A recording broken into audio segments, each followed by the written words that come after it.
Buenas tardes a todos. Se da comienzo al acto de apertura del curso 2023-2024.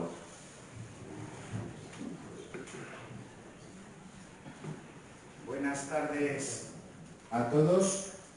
Para empezar con buen pie vamos a apagar todos los móviles. Estimados señores obispos de León y de Astorga, directores del Instituto Superior de Teología de Astorga y León y de la Escuela Diocesana de Formación Teológico-Pastoral Beato Antero Mateo, rectores del Seminario Diocesano de la Inmaculada y Santo Toribio de Astorga y de los seminarios de León, Redentoris Mater, la Virgen del Camino y del Conciliar San Froilán. Quisiera agradecer en primer lugar que hayan confiado en mí para tener el honor de darles a todos ustedes la bienvenida, acogerles en la que para muchos de ustedes será, o es ya, su casa, y presentar al ponente que abrirá con su lección inaugural uno de los actos más importantes de la apertura de este curso académico 2023-2024.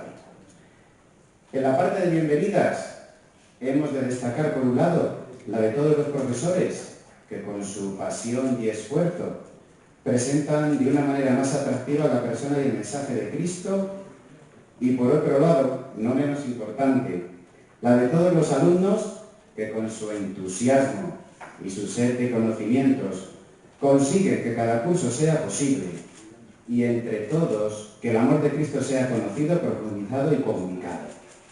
Y por último, dar la bienvenida a todos los que se han acercado para participar, porque tienen la grandeza de sentir como suyas todas las actividades diocesanas y se sienten como en casa en cualquiera de nuestras instituciones de las diócesis de León y de Astorga.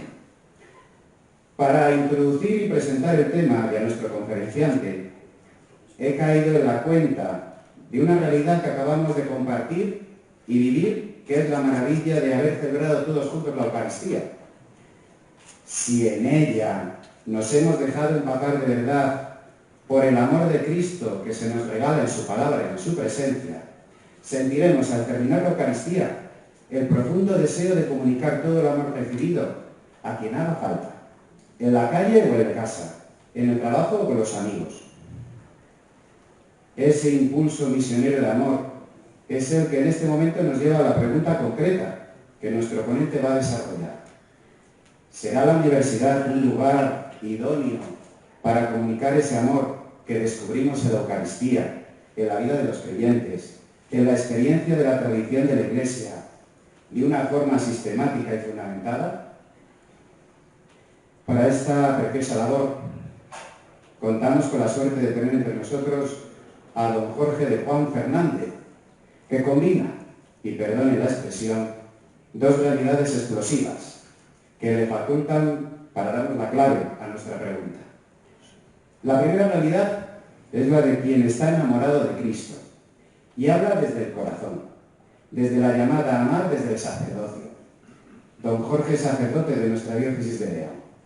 Fue ordenado el 20 de noviembre del año 2016 y desarrolla su ministerio pastoral como párroco insólido de la agrupación parroquial San José de León desde el año 2017 y como coordinador del área de pastoral universitaria desde el año 2018. El otro ingrediente explosivo es que a ese corazón enamorado le sigue el deseo de conocer, profundizar y enseñar lo que uno ama. Don Jorge es licenciado en Teología Bíblica por la Universidad Pontificia de Salamanca y no ha dejado de desarrollar su actividad académica ejerciendo como profesor de la Universidad de León, del Instituto Superior de Teología de Astorga y León y del Instituto Superior de Ciencias Religiosas San Genadio de Ponferrada, y es miembro de la Sociedad Bíblica Católica Internacional, entre otras cosas. Sin más, damos la palabra a don Jorge agradeciéndole su presencia con un aplauso.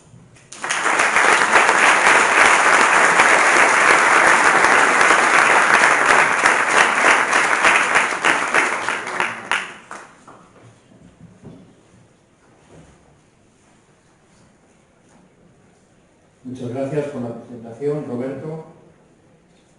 Es excelentísimos y reverendísimos señores, obispos de las diócesis de León y Astorga, señores directores de los centros de formación que hoy inauguran un nuevo curso académico, claustro de profesorado, alumnado, señoras y señores, con un particular saludo a varios rostros aquí presentes de personas que me resultan muy cercanas a mi propia trayectoria vital. Tengo que comenzar estas palabras expresando el compromiso que para mí supone un acto como este al tratarse de la primera vez que me dirijo a un público amplio dentro de un espacio formal de la Diócesis de León a la que pertenezco. A su vez, dicha responsabilidad se ve acentuada porque este espacio no es un ámbito cualquiera, sino precisamente un instituto superior de formación que aún se está estrenando tras un curso de vida y que personalmente evoca muchos recuerdos y deudas de gratitud al tratarse del centro académico heredero de aquel en el que yo recibí mi formación teológica más básica. Me encuentro pronunciando la lección inaugural del curso 2023-2024, lo que supone a todos los efectos la primera clase del presente curso.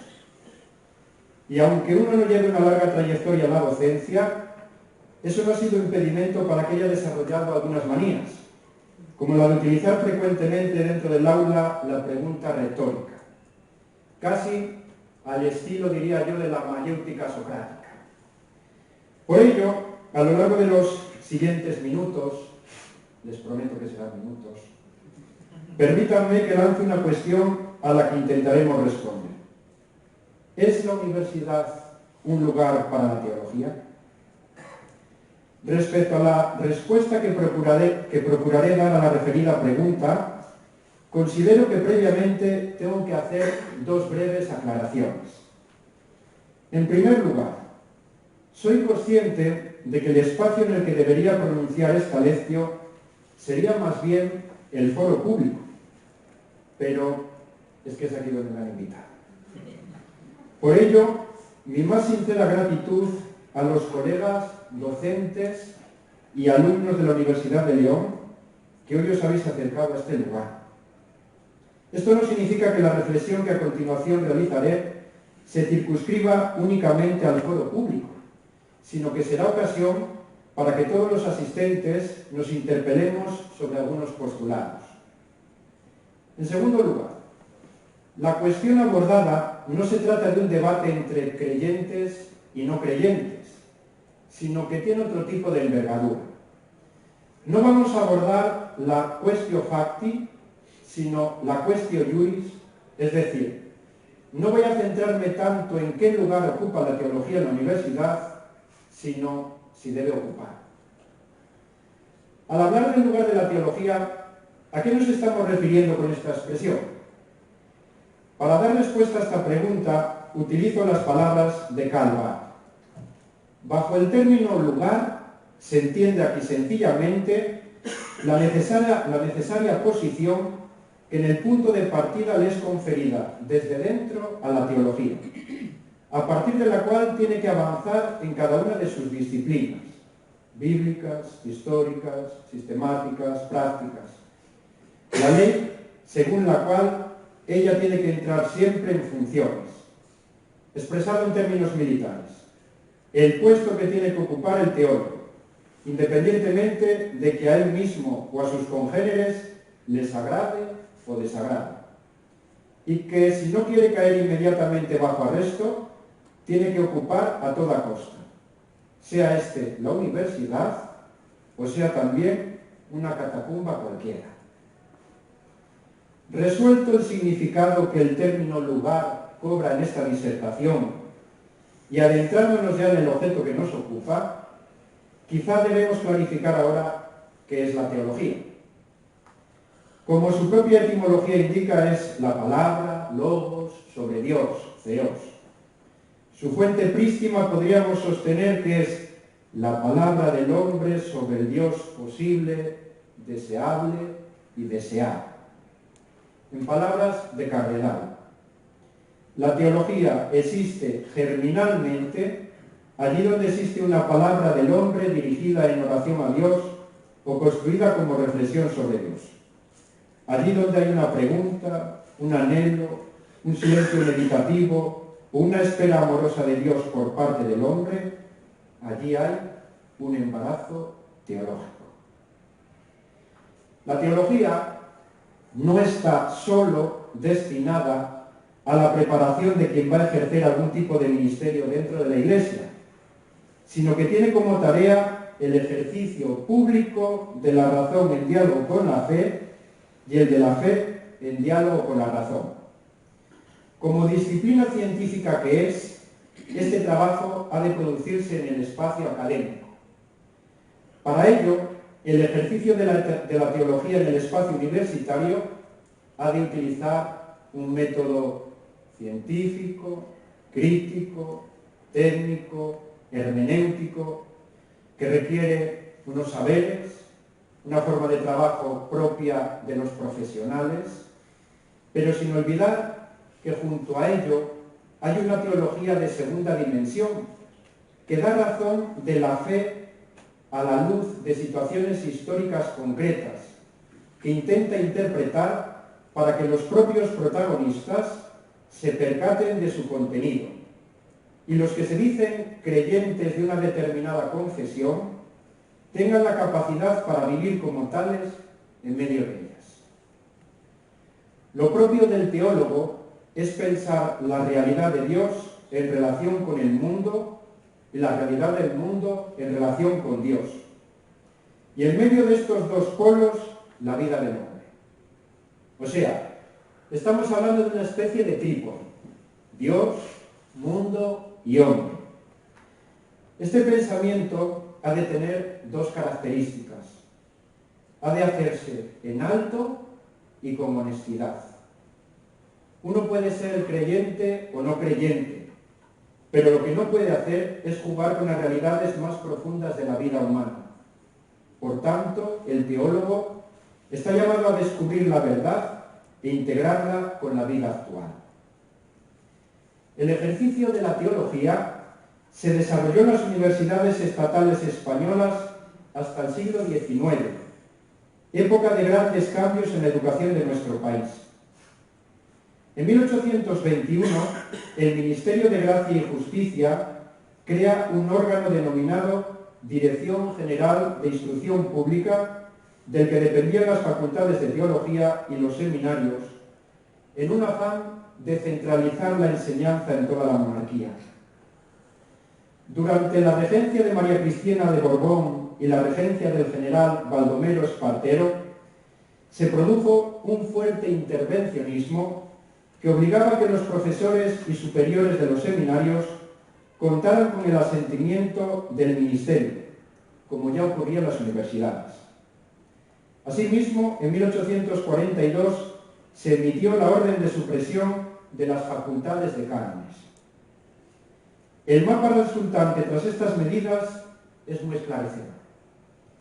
De las 25 facultades en las que a comienzos del siglo XIX se podía estudiar teología, cánones o filosofía escolástica, ahora solo quedaban 5. Pero la cosa no acabaría.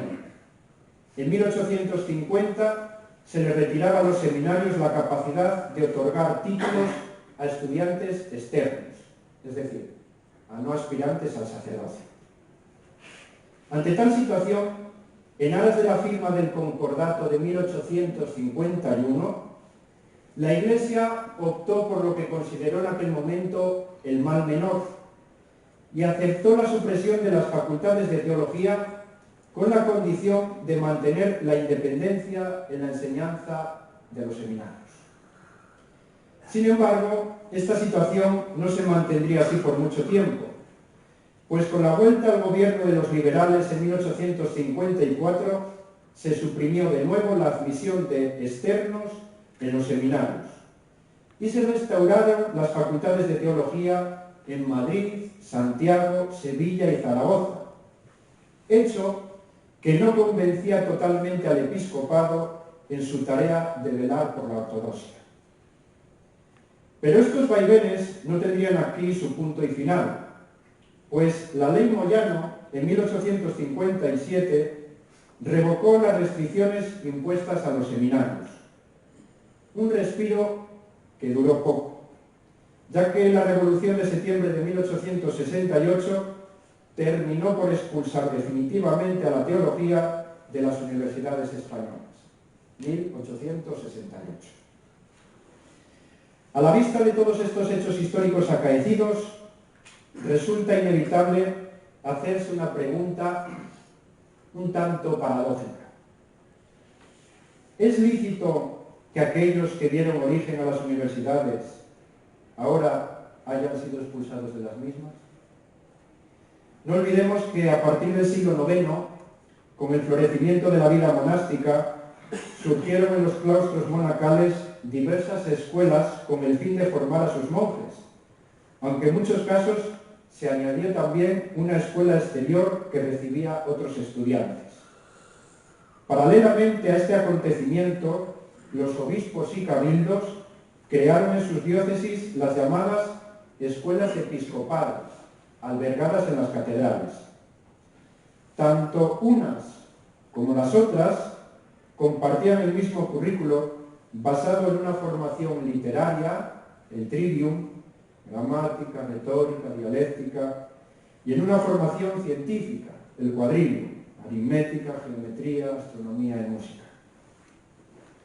Hacia el siglo XII, por iniciativa de los papas y a menudo con el apoyo de los reyes, fueron fundados en algunas ciudades europeas establecimientos destinados exclusivamente al cultivo del saber, sustituyendo poco a poco a las escuelas de los monasterios y catedrales.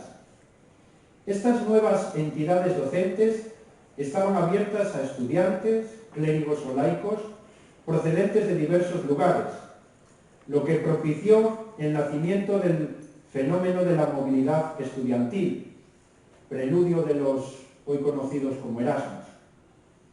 Dichos centros fueron denominados Studium Generale, precedente inmediato de lo que actualmente nosotros entendemos por universidades.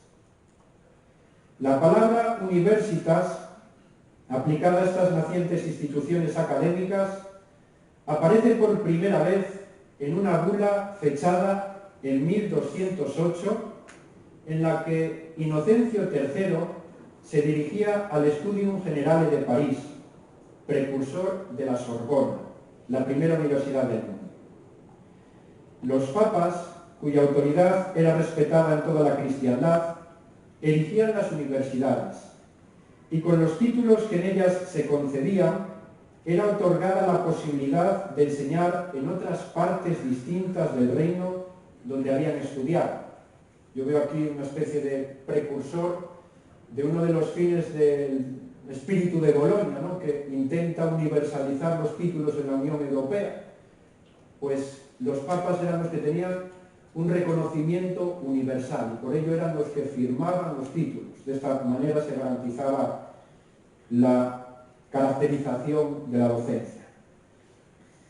En estas universidades, junto al trivium y al quadrivium, comenzaron a aparecer las nuevas facultades de teología, derecho y medicina, destacando pronto en esta última ciencia la Universidad de Montpellier, Francia, y la de Salerno, Italia. La Iglesia, como hemos visto, ha estado muy presente en el origen de las universidades. Por tanto, resulta lógico que los saberes eclesiásticos conserven su presencia en medio de estas instituciones. Es cierto que nos encontramos en épocas distantes y distintas. Por ello, no invocaremos únicamente esta razón, pues por sí sola, a mi juicio, resultaría insuficiente. Demos un paso más en este itinerario y discutamos sobre lo que yo considero la esencia de la cuestión, el estado epistemológico de la teología. La confrontación entre las ciencias del espíritu de carácter hermenéutico y las ciencias positivas que demandan causalidades, regidas por las leyes naturales de relevancia prognóstica, no es de nuestros días. Esta discusión, que lleva desarrollándose desde hace varios siglos, ha encontrado incluso objetores dentro del propio ambiente eclesiástico. Así, ya en los estertores del siglo XVI, Gabriel Vázquez fue el primero que sostuvo que la teología no es una ciencia en sentido pleno. Esta afirmación la hacía sosteniendo que la teología se apoya en principios recibidos por la revelación y por la fe, y estos no son evidentes al foro universal, donde se hallan tanto creyentes como ateos. Pese a este conato, habrá que esperar a Kant para que en la comunidad científica llegue a alcanzar un consenso notable la posición que deja a un lado de todo estudio las realidades que abarcan más allá de los mensurables espacio y tiempo. Sin embargo, el segundo Kant toma mayor conciencia de los límites de la razón y abandona la confianza plena que al estilo cartesiano le concedía, para reconocer que una razón con pretensiones de controlar todo se halla abocada a su autodestrucción. Así, en el prólogo a la segunda edición de su Crítica de la razón pura, Kant pretende hacer un lugar a la fe. A pesar de ello, el giro que este autor había iniciado tiempo atrás era imparable. La razón se había erigido del todo en soberana. Lo que está más allá de la razón es sencillamente incognoscible. De esta forma, resulta paradójico cómo aquellos filósofos que vendrían más tarde y serían constituidos en heraldos de la muerte de Dios, habrían de ser igualmente cuestionados, o para ser más incisivos, puestos en entredicho, por sus propios fundamentos epistemológicos y la cientificidad de su propio objeto y método de estudio. Si lo único que puede ser calificado como científico es aquello que reviste un carácter empírico, los argumentos esgrimidos por los maestros de la sospecha habrían de ser desechados de manera inmediata, pues sus acercamientos a estas cuestiones se desarrolla desde el método reflexivo. En la actualidad, estas posiciones se han visto acentuadas. En este tiempo en el que el cientificismo campa a sus anchas, la filosofía es invitada a salir del ámbito académico por la misma puerta que lo hizo la teología. A este respecto, pensaba en el psicoanálisis, cuyo objeto de estudio es algo que para muchos psicólogos de otras corrientes no es posible demostrar, lo que Freud llama el inconsciente. Del mismo modo, y en el escenario de la presente crisis económica, recordaba el liberalismo de Adam Smith. Este economista y filósofo escocés de mediados del siglo XVIII sustentaba su especial revelación de que una suma de infinitos egoísmos era capaz de producir el bien común en una especie de suerte de mano invisible que acababa reorganizando los vicios privados a la manera de la prosperidad pública. También venía a mi mente la acalorada reflexión que Karl Popper mantiene en La sociedad abierta y sus enemigos para negar la cientificidad del marxismo y la imposibilidad de su viabilidad en nuestra sociedad. Estos recuerdos, sin ánimo de exhaustividad, me hacían preguntarme acerca de la posibilidad de estudiar psicoanálisis, economía liberal o nuevos marxismos en la universidad. La descripción que Comte hace sobre la evolución de la mentalidad de la humanidad en su famosa Ley de los Tres Estadios parece cumplirse, pero para describir la evolución, o más bien diría yo, la involución de las ciencias, que han ido marginándose del espacio universitario por no ser consideradas como tales. Para muchos, la universidad solo debe ofertar currículos de asignaturas estrictamente científicas, es decir, aquellas que tratan con objetos observables y mensurables. Sin embargo, para que esto fuera cierto, los defensores de tal tesis, en un ejercicio de coherencia, deberían exigir la expulsión de la palestra académica a disciplinas como la historia, la literatura, las bellas artes o la ya mencionada filosofía. El resultado sería una universidad deshumanizada.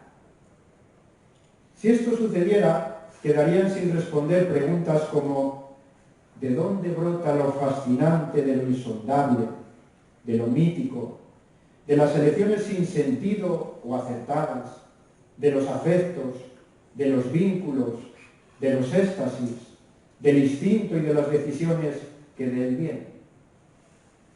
Por este motivo, desde Agustín y Buenaventura, desde Goethe y Kant, el ejercicio primero de la razón es juzgar hasta dónde alcanza el saber, reflexionando sobre los límites de la razón y considerando la veracidad o no de la misma.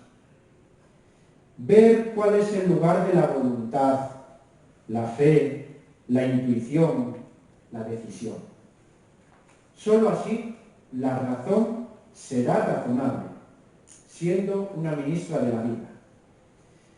Y ya los griegos eran conscientes de la complejidad y la profundidad abismal de la razón.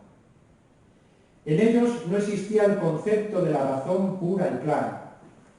La tragedia, la historiografía, la filosofía presocrática y la escéptica, incluso Platón, conocen el lado demoníaco y contradictorio de la razón.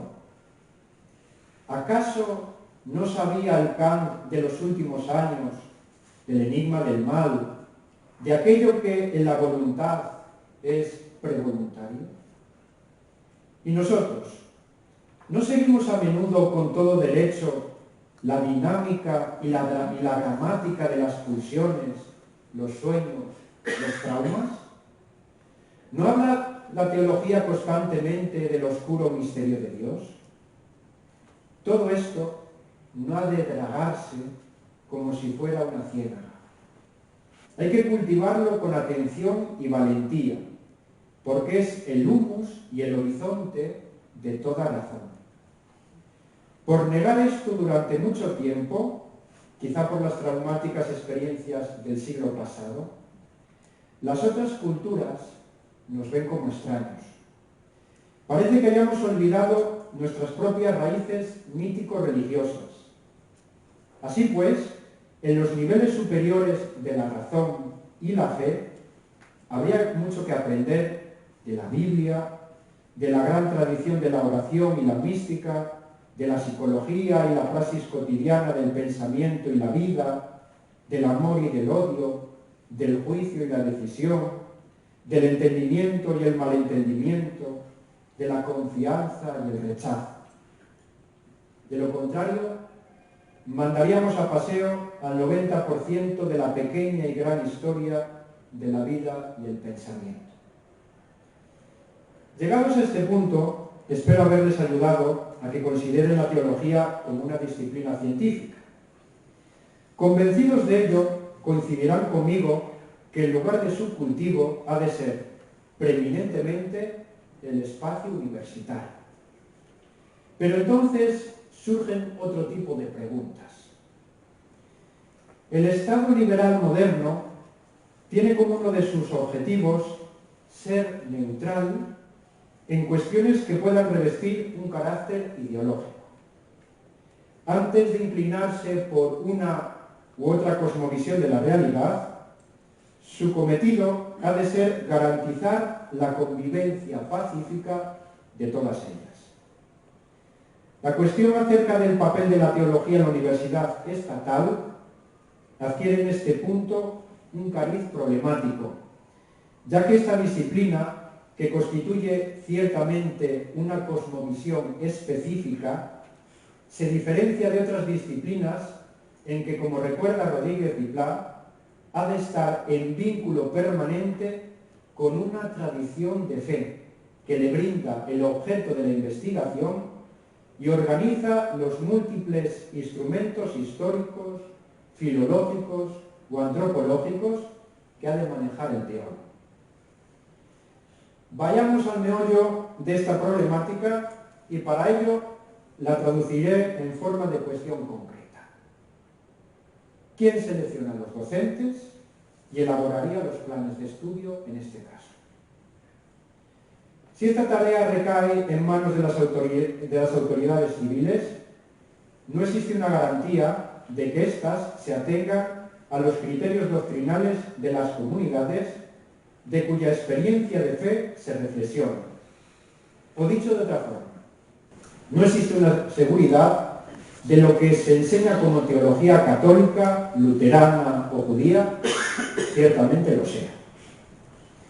Si por el contrario, dicha tarea es asumida por las comunidades de fe, ¿se estaría respetando la autonomía universitaria?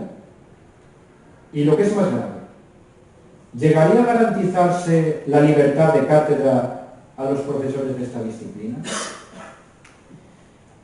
Este aparente problema no es irresoluble. En otros países europeos como Alemania o Austria, la presencia de la teología en el campus universitario no solo está garantizada, sino que además ocupa un puesto preeminente. El devenir histórico de estas naciones ha propiciado que ellos hayan heredado una solución, mientras que nosotros un problema para el que no acabamos de ofrecer respuestas. En estos países centroeuropeos, los catedráticos de teología gozan de libertad científica plena. Las iglesias, tengamos en cuenta que en ellos se imparte teología católica y teología luterana, colaboran en la asignación de puestos del personal docente y en la promulgación de los reglamentos de examen, decisivos a su vez para la definición de los contenidos de los estudios. Si un catedrático de teología entra en contradicciones fundamentales con la Iglesia, ésta podrá exigir, en base a acuerdos concluidos entre la Iglesia y el Estado, su salida de la cátedra de teología. Pero a continuación se le asignará una cátedra a confesional. Respecto a la asignación de profesores en estas disciplinas, tal como recuerda Elischa, los últimos años la competencia para la asignación de puestos docentes ha sido transferida en muchos estados federados a las universidades, limitándose la participación de la Iglesia, basada en el acuerdo entre la Iglesia y el Estado, en una cooperación entre el Ministerio y la Iglesia. En este sentido, el sistema universitario español podría mirar para el de los países centroeuropeos mencionados y adoptar las medidas que en ellos están permitiendo la enseñanza de la teología en la universidad como una disciplina más. Ni el Estado ni la Iglesia han de dejarse paralizar por ciertos temores que están impidiendo la oferta de la teología en el espacio público universitario, con la consiguiente limitación del acceso de este saber a muchos interesados, que no pueden optar a ella por ofrecerse tan solo en la universidad privada. Todas estas cuestiones brotan del principio de neutralidad que proclama el Estado liberal. Ante esta premisa, supuestamente buena, ¿debemos guardar silencio y asumirla sin ningún tipo de reflexión? En el campo de la filosofía política, numerosos autores como Taylor, Sander o Walser, que vienen a integrar la corriente que se ha denominado colectivista, han justificado de manera sobresaliente que el Estado liberal vive de perfiles teóricos, como el de la neutralidad cosmovisiva. Los principios del moderno Estado liberal fueron descritos por Rawls en la teoría de la justicia y podrían sintetizarse en tres: esfuerzo por lograr un mutuo respeto que dé lugar a una convivencia pacífica entre personas con distintos planteamientos de vida, no interferencia en el desarrollo de la vida de los otros, siempre que estos interfieran en la de los demás, y separación de las diversas esferas de la vida social, política, religiosa, económica, etc. Estos principios se fundamentan en una concepción individualista de la persona, que lejos de ser moderna, encuentran sus raíces en una larga tradición filosófica que nace con el pensador Locke. Por tanto, el Estado moderno liberal no es un modelo político con una ideología neutra, sino que está basado en un modelo antropológico perfectamente identificable. A la luz de estas distinciones y aplicadas a la cuestión objeto de nuestro estudio, tenemos que sostener que cada Estado ha de ser delicado a la realidad histórica y social en la que nace. Dalmacio Negro decía que el cristianismo ha sido durante largos siglos el modo de estar instalado el europeo en la realidad. El abandono del cristianismo exigiría un nuevo modelo de instalación.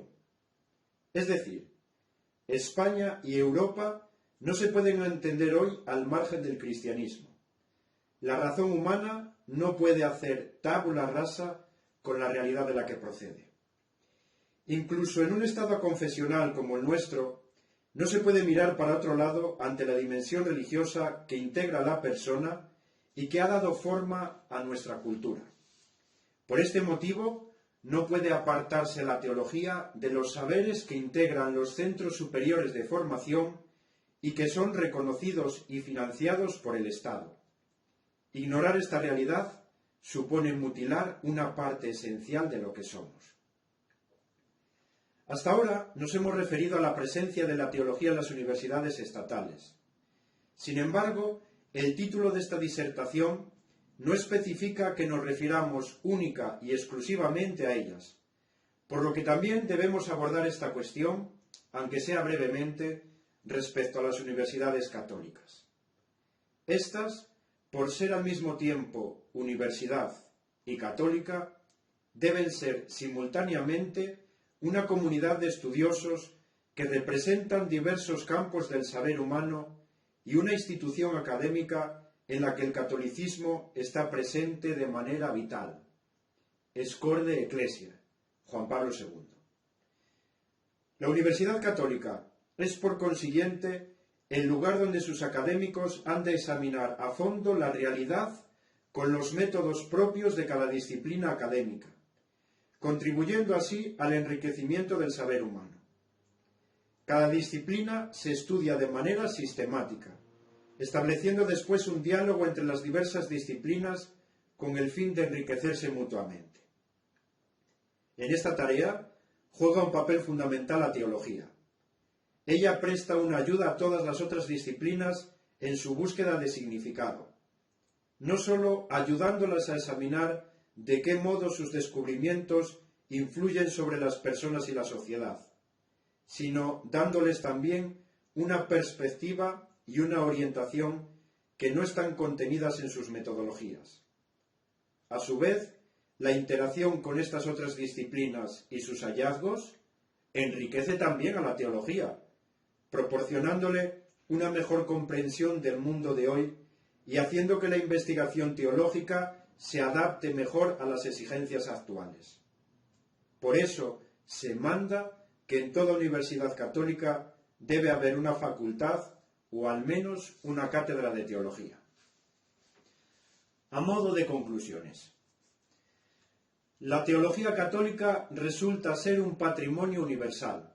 Por este motivo no ha de ser confinada a los límites del conjunto de los creyentes católicos como ha sucedido hasta el presente, puesto que es y ha sido una realización cultural de primera magnitud en la historia pasada y actual, con una influencia nada desdeñable en millones de personas. En ella están presentes numerosas posibilidades para entender la vida, el mundo, la historia, las relaciones en el ámbito privado y en el social. Por ello, y dado su carácter de ciencia, parece razonable que la teología forme parte del mundo académico universitario de España, de manera que permita un diálogo interdisciplinario, desde el rigor que debe cualificar el saber académico universitario, con el objetivo de que vuelva a estar en el lugar que nunca debió dejar de ocupar, el ámbito de reflexión académica y civil. De aquí el planteamiento de que la universidad pública incluya la teología católica como parte de sus titulaciones oficiales. En relación a su forma de presencia dentro del marco universitario, cabrían muchos modos: grado, máster, cátedra, reconociendo que la ideal, por ser más completa, sería la erección de facultades de teología, puesto que concederían más posibilidades de estudio e investigación. En cuanto al nombramiento de sus profesores, como ya apuntamos, podría establecerse el modo alemán o austriaco, que consistiría en una cooperación estrecha entre el Estado y la Iglesia, en nuestro caso, en virtud de los vigentes acuerdos de 1979 entre el Estado español y la Santa Sede, en los que se garantiza la confesionalidad del Estado, por medio de la cual sería la Iglesia la que propondría los nombres de los docentes y el Estado el que los nombraría, sin suponer por ello que la pérdida de la missio por parte de un profesor suponga la pérdida de la cátedra, sino que pase a ocupar una cátedra aconfesional. Si bien, en mi humilde juicio, esta fórmula resultaría compleja de ser aceptada desde cero. Actualmente, los nombramientos de los profesores de religión católica en los colegios y en los institutos, esto se acepta con dificultad y se acepta porque viene de atrás. Por ello, yo considero que deberían establecerse concursos públicos de plazas en los que se valorarían ciertos méritos, como en cualquier otro área, tales como publicaciones de calidad e impacto de las mismas, docencia impartida, participación en congresos, acreditación por parte de las agencias de calidad, y fuera un mérito más, con una significativa ponderación, pero no excluyente, el recibir la missio o beneplácito de la autoridad eclesiástica para ejercer la docencia, siempre basada en la idoneidad del candidato, destinado a ser un docente en este ámbito, y no a realizar una pastoral de guitarras. Hacer esto dentro del aula sería caer en el tan invocado adoctrinamiento, acusación realizada en su mayoría de manera injusta, pero en algunas ocasiones, reconozcámoslo, con justicia. Sólo así lograríamos una presencia de la teología en la universidad, salvaguardando las posibles interferencias de la Iglesia en cuestiones del Estado y un posible cesaropapismo en materia académica. El diccionario de la Real Academia de la Lengua Española define la teología como ciencia que trata de Dios, fundada en los textos sagrados, la tradición y los dogmas. Si incluso los académicos confluyen en dar esta acepción a la teología, trabajemos juntos, con humildad y en honor a la verdad, para devolverla a su lugar. Muchas gracias.